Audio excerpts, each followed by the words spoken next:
Baik, perkenalkan nama saya Lismawati Zebua dari kelas 12 IP1, alamat Desa Mazingan. Baik, pada kesempatan ini saya akan menjelaskan mengenai runtuhnya Vietnam Selatan, masalah apartheid, runtuhnya Uni Soviet, Jerman bersatu, perkembangan di bekas Yugoslavia, perpecahan Cekoslowakia, people power di Filipina, peristiwa 11 September 2001. Baik, saya akan menjelaskan pembahasan pertama, yaitu runtuhnya Vietnam Selatan. Yang terjadi di sana yaitu di mana pada tanggal 2 September 1945 di mana Vietnam mendapatkan kemerdekaan, lalu di mana Prancis ingin bermaksud untuk menguasai kedua perbatasan kedua negara tersebut, yaitu negara Cina di Vietnam Utara dan luas utara. Karena Viet Minh ingin melakukan pergerakan komunis dilengkapi dengan persenjataan di Pather, Laos. Setelah itu, pada bulan Maret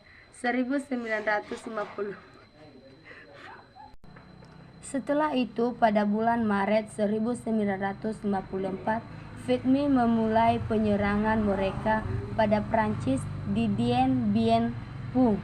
Pada tanggal 7 Mei 1954, mereka berhasil menaklukkan pusat komando Prancis, di mana Vietnam dan Prancis setuju ingin membagi Vietnam menjadi dua negara, yaitu Vietnam Selatan dan Vietnam Utara.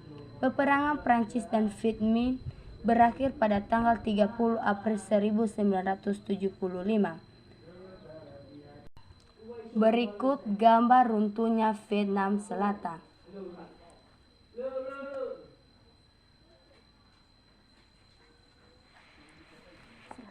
Selanjutnya yaitu bagian B, masalah apartheid.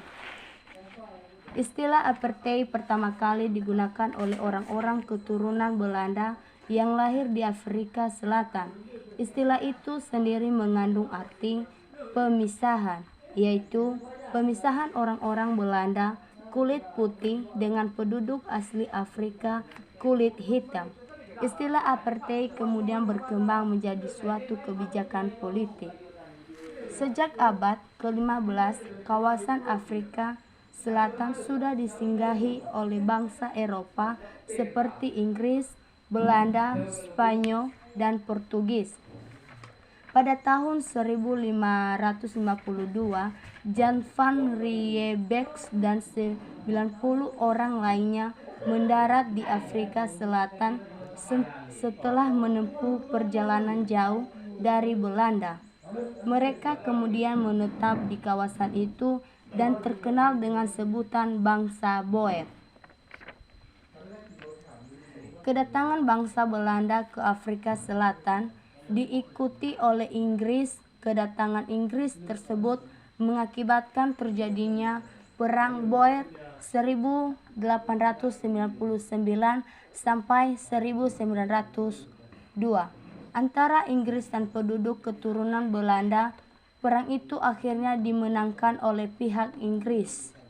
Daerah Afrika Selatan kemudian menjadi daerah kekuasaan Inggris. Meskipun masing-masing telah mendirikan negara, pertentangan antara bangsa Boer dan Inggris terus berlangsung. Akhirnya, keempat negara tersebut berhasil dipersatukan oleh Inggris dan dijadikan negara yang bersatu, Dominion Persemakmuran. Negara tersebut kemudian diberi nama Uni Afrika Selatan dengan presiden pertamanya Hendrik Vermooy. 2.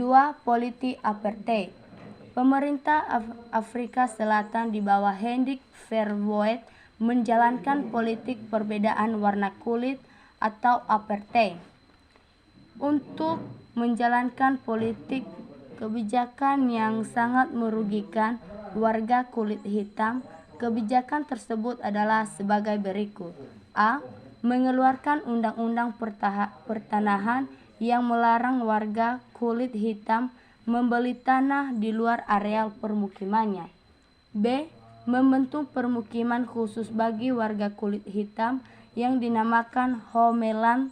Permukiman tersebut dimaksudkan untuk mengkotak-kotakan bangsa kulit hitam sehingga tidak bersatu. C.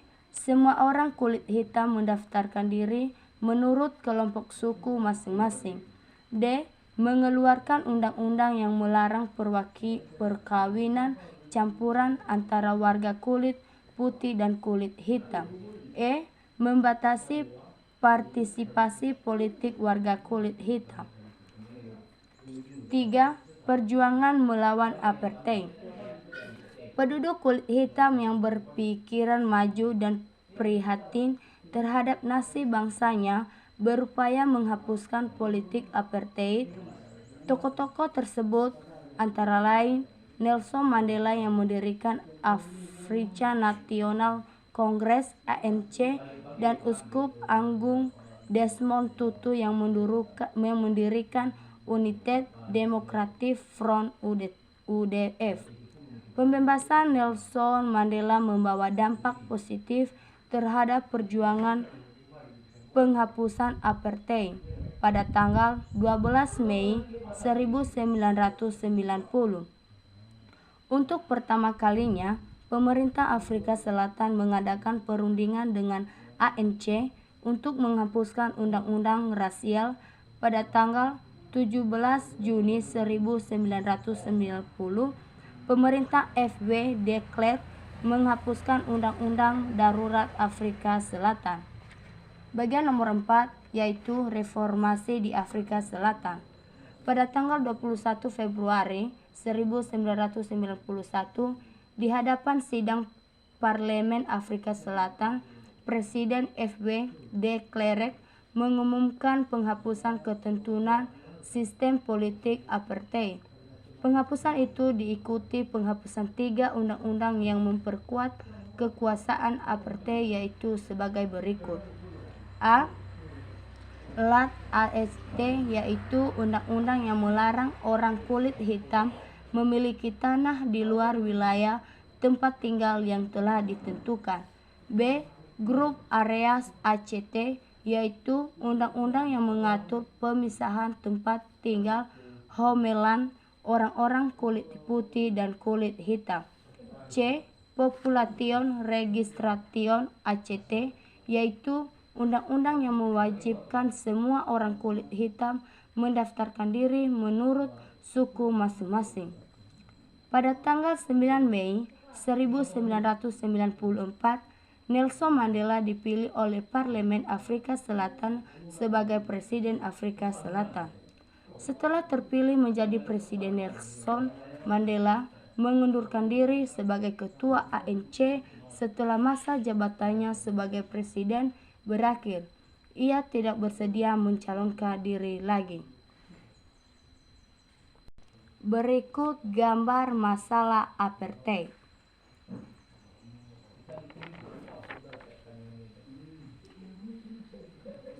Baik, selanjutnya bagian C, runtuhnya Uni Soviet.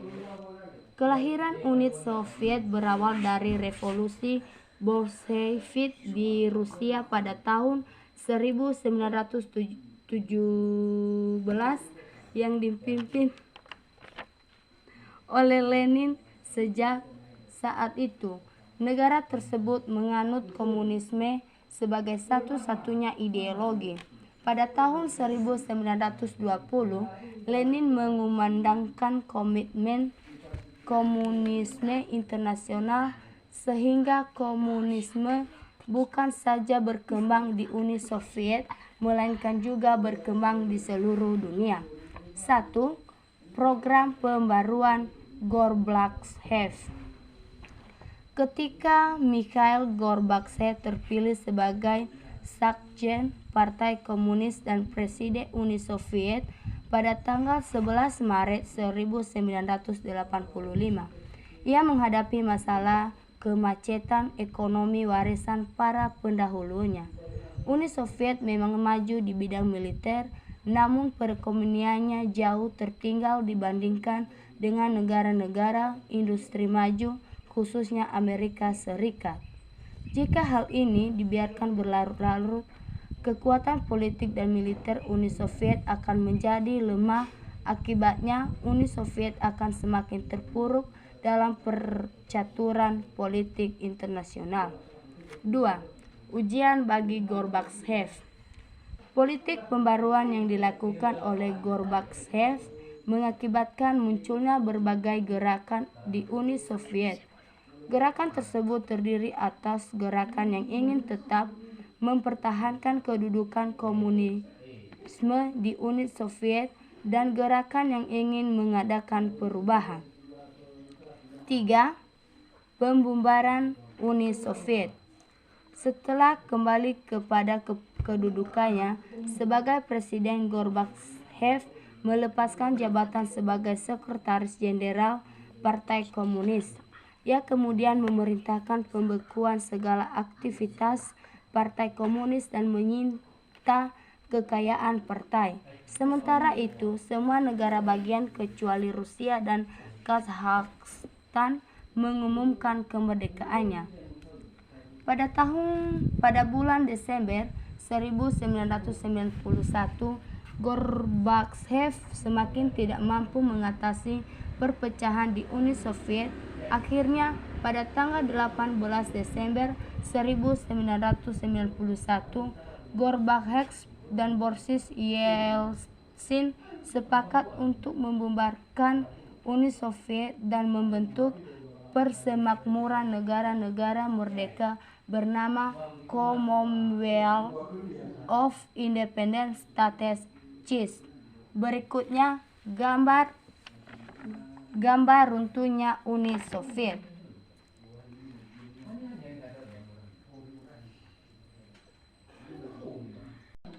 Selanjutnya, bagian D, Jerman bersatu. 1. Latar belakang. Pada bulan Mei 1949, Jerman Barat membentuk Negara Federasi Jerman dengan ibu kota di Bonn. Adapun pada bulan Oktober 1949, Jerman Timur membentuk Negara Republik Demokrasi Jerman dengan ibu kota di Berlin Timur. Dalam perkembangannya, kedua negara tersebut mempunyai corak yang berbeda. Jerman Barat di bawah pengaruh Amerika Serikat yang merupakan negara kapitalis, adapun Jerman Timur di bawah pengaruh Uni Soviet yang berhaluan sosialis komunis. Meskipun bertentangan, hubungan antara Jerman Barat dan Jerman Timur sering diwarnai ketegangan. Penduduk yang tinggal di Berlin Timur tidak dapat berhubungan dengan saudaranya yang tinggal di Berlin Barat karena dipisahkan oleh tembok Berlin. Pemerintah sosialis Jerman Timur melarang rakyatnya untuk bepergian ke Jerman Barat sehingga tidak ada hubungan antara keduanya. Ketegangan antara Jerman Barat dan Jerman Timur memuncak ketika Kanselir Jerman Barat yang pertama, Konrad Adenauer, mengklaim bahwa Jerman adalah satu bangsa dan ia lebih mengakui partai politiknya daripada pemerintahannya. 2. Menuju Jerman bersatu. Pada akhir tahun 1980-an, paham komunis dan ekonomi Eropa Timur mengalami kemunduran. Reformasi demokrasi dilakukan di banyak negara. Hungaria dan negara blok komunis lainnya mulai mengurangi pembatasan perjalanan ke Jerman Barat. Pada tanggal 7 Oktober 1989, Jerman Timur merayakan hari lahirnya yang ke-40. Ternyata, perayaan ini menjadi perayaan terakhir bagi negara tersebut. Pemimpin yang baru menjanjikan reformasi, namun protes antikomunis tersebut berlangsung pada tanggal 9 November 1989. Jerman Timur runtuh. Juru bicara pemerintah kemudian mengumumkan tembok Berlin dibuka. Mendengar berita tersebut, warga Jerman Timur dan Jerman Barat dengan penuh kegembiraan menghancurkan tembok Berlin. Setelah itu, ribuan warga Jerman Timur masuk ke Jerman Barat. 3. Proses Jerman bersatu. Pada tanggal 28 November 1989, Kanselir Jerman Barat Helmut Kohl menyerahkan rencana 10 pasal tentang penyatuan Jerman secara bertahap.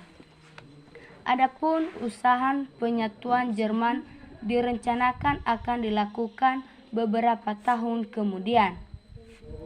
Pertemuan untuk membicarakan penyatuan Jerman terus berlanjut dan para penjabat dari 6 negara tersebut mempersiapkan berbagai rapat kerja yang menghasilkan pertemuan para menteri. Pertemuan pertama dilakukan di Bonn pada bulan Mei 1990. Sebulan kemudian diadakan pertemuan di Berlin Timur dan di Paris. Memasuki babak akhir, pertemuan diselenggarakan di Moskow pada tanggal 12 September 1990. Seiring dengan kesepakatan tersebut, pada tanggal 13 Agustus 1990, Parlemen Jerman sepakat menetapkan tanggal 23 Oktober sebagai hari yang tetap untuk menggabungkan kembali Jerman Barat dan Jerman Timur. Usulan tersebut didukung oleh 294 suara, lawan 62 suara dan 7 suara abstain.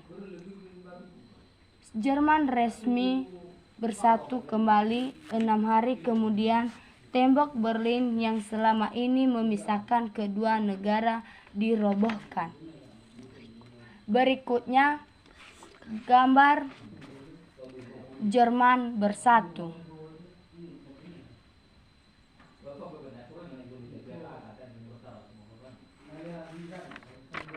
Selanjutnya bagian E, perkembangan di bekas Yugoslavia.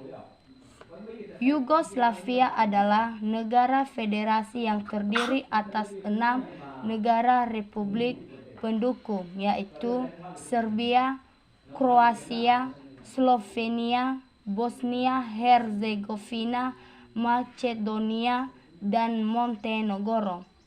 Mayoritas negara Yugoslavia didiami etnis Slavia Selatan, namun sejak restrukturisasi politik, demokratisasi Yugoslavia, Kroasia, Macedonia, Bosnia Herzegovina, dan Slovenia menjadi negara merdeka.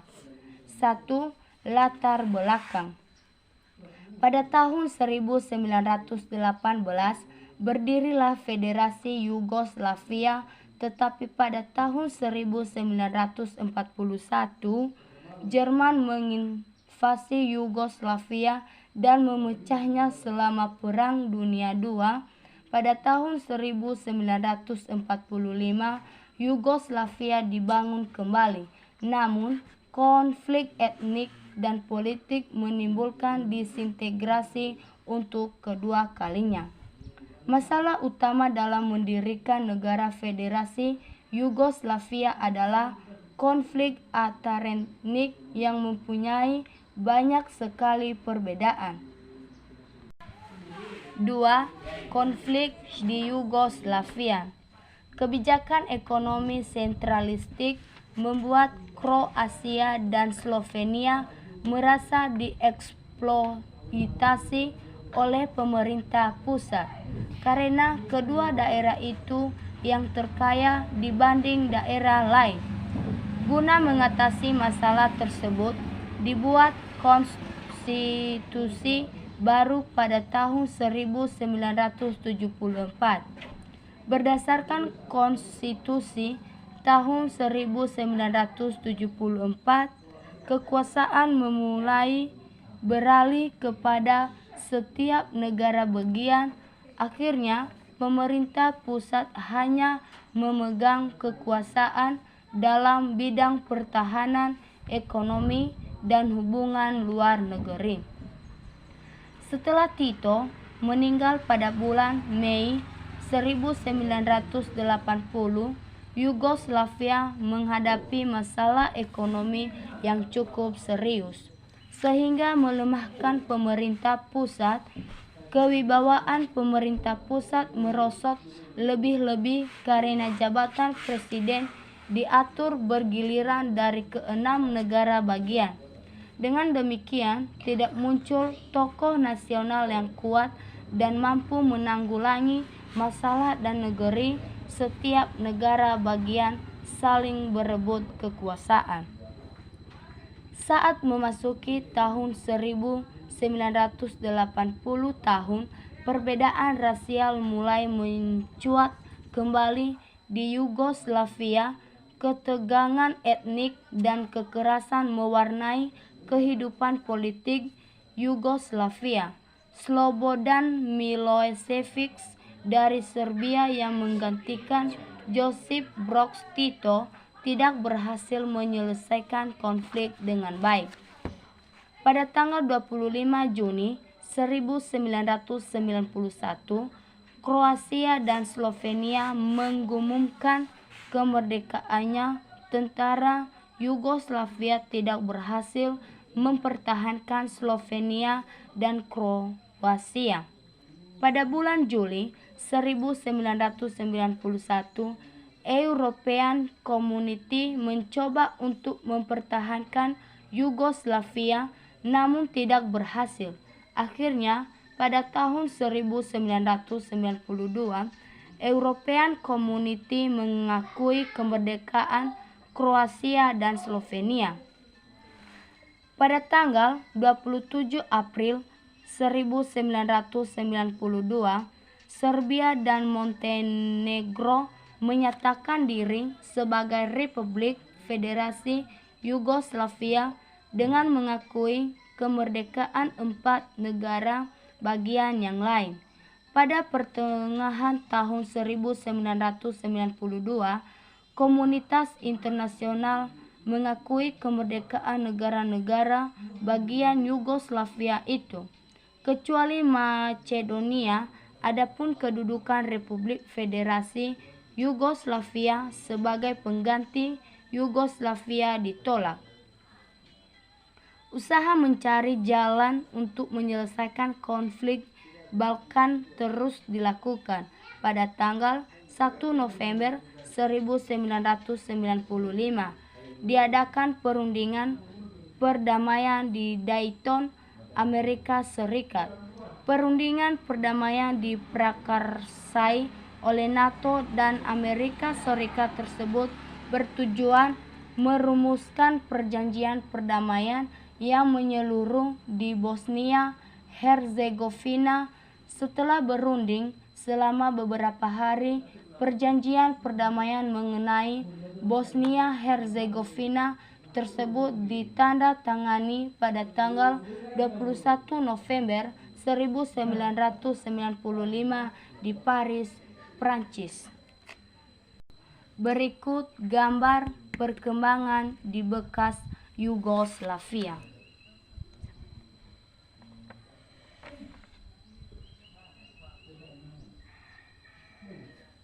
Selanjutnya bagian F, perpecahan Cekoslowakia.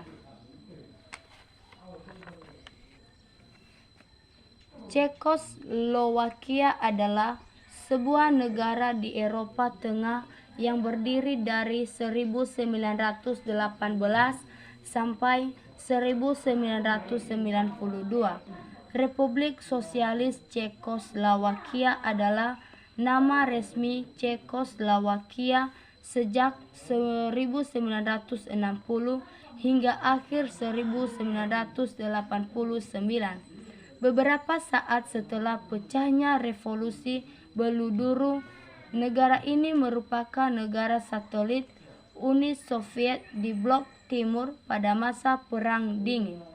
Setelah Partai Komunis Cekoslowakia merebut kekuasaan melalui kudeta pada bulan Februari 1948 yang didukung oleh Uni Soviet, negara ini dideklarasikan sebagai Republik Rakyat pasca berlakunya Konstitusi 9 Mei. Nama lama Republik Cekoslowakia diganti pada tanggal 11 Juli 1960 untuk menyesuaikan dengan Konstitusi Cekoslowakia 1960 sebagai lambang kemenangan terakhir sosialisme di negara tersebut dan bertahan sehingga pecahnya revolusi Beluduru. Beberapa simbol negara lainnya juga diubah pada tahun 1960. Tanah Ceko muncul di akhir abad ke-9 ketika dipersatukan oleh Przemysl. Kerajaan Bohemia adalah penguasanya, namun konflik keagamaan seperti Perang Husid abad ke-15 dan Perang 30 tahun abad ke-17 menghancurkan Ceko. Kemudian tanah ini dibawa pengaruh Habsburg dan menjadi bagian Austria-Hungaria. Setelah Perang Dunia I, Ceko dan tetangganya Slowakia bergabung, kemudian membentuk Republik Merdeka Cekoslowakia pada 1918. Di Cekoslowakia etnis Jerman yang minoritas mendominasi. Hal ini yang menyebabkan pembubaran Cekoslowakia ketika Jerman Setelah Perang Dunia II, Cekoslowakia terpengaruh oleh Uni Soviet pada 1968. Berdasarkan konstitusi, Republik Ceko adalah sebuah negara demokrasi parlementer dengan kepala negara seorang presiden yang dipilih oleh parlemen untuk masa jabatan 5 tahun. Parlemen Ceko Parlemen adalah sebuah parlemen bikameral yang berdiri atas Poslanecká snemovna yang terdiri atas 2.000 kursi dengan masa jabatan 4 tahun dan Senat yang terdiri atas 81 kursi dengan masa jabatan 6 dan 2 tahun. 1. Republik Ceko. Sekitar 90% penduduk Republik Ceko terdiri atas bangsa Ceko, sekitar 5%-nya adalah bangsa Moravia, dan sekitar 2%-nya adalah bangsa Slowakia. Ada juga orang Jerman, Hungaria, Polandia, Romawi, Gipsi, Rusia, Silesia, Ukraina, dan Vietnam yang tinggal di Republik Ceko. 2. Slowakia. Republik Slowakia pertama atau negara bagian Slowakia adalah negara bangsa Slowakia yang berdiri dari 14 Maret 1939 8 Mei 1945 sebagai sekutu dan negara boneka pertama Jerman Nazi. Negara ini diakui oleh Jerman dan beberapa negara lainnya seperti pemerintahan sementara Republik Cina, Kroasia, El Salvador, Estonia, Italia, Hungaria, Jepang, Lithuania, Manchukuo, Xinjiang, Rumania, Uni Soviet, Spanyol, Swiss, dan Vatikan. Slowakia adalah salah satu dari 3 negara yang sebelumnya komunis dan sekarang menjadi bagian dari Uni Eropa. Berikut gambar perpecahan Cekoslowakia.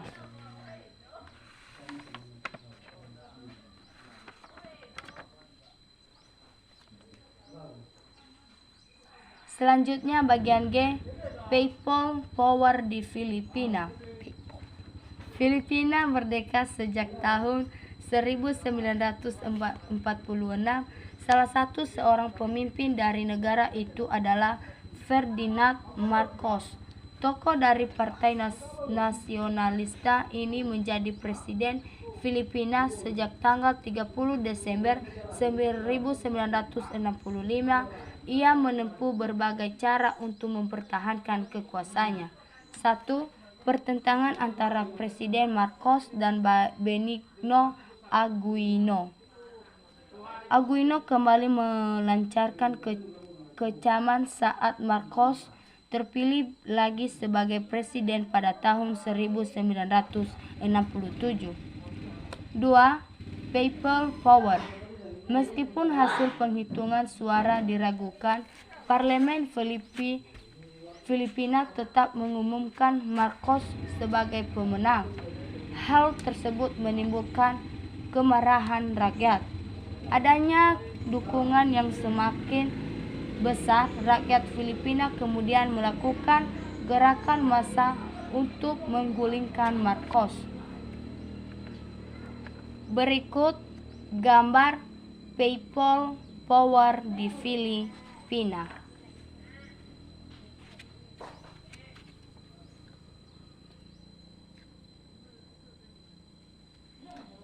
Selanjutnya bagian H, peristiwa 11 September 2001. Pada tanggal 11 September 2001, dunia dikejutkan dengan serangan teroris di Amerika Serikat. Teroris melancarkan serangan bunuh diri di beberapa tempat di kota New York dan Washington DC. Para teroris yang mengaku dari berhasil membajak 4 pesawat penumpang milik maskapai penerbangan Amerika Serikat. Pihak yang bertanggung jawab dalam peristiwa ini adalah kelompok teroris Al-Qaeda di bawah pimpinan Osama bin Laden. Berikut gambar peristiwa 11 September 2001.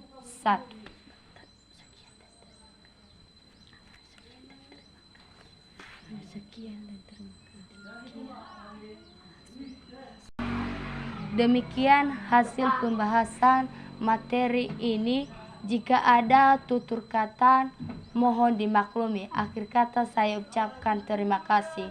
Yahoo.